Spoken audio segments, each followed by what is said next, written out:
Good morning বন্ধুরা, সব কেমন আছেন? আজকের ভিডিওটা একটু অন্যরকম দেখতে পাচ্ছেন।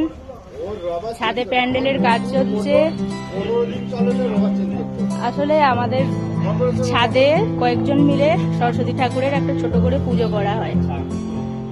এখন তারই প্রস্তুতি চলছে। এই যে সব হবে, প্যান্ডেল হচ্ছে। আর এই ঠাকুর এসে গেছে। এখন ঠাকুরের মুখ দেখানো হয়নি, পুজো হবে বলে এখানে রাখা আছে ঠাকুরটা।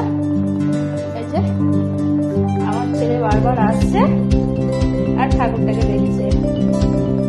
তো কোনোদিন দেখেনি এরকম, রোজের আসে সাথে। হ্যাঁ ঠাকুর, ভাবছে যে কি হচ্ছে, এখান থেকে আর সরছেই না। হাঁস হাঁস, দেখো বাবা, হাঁস হাঁস।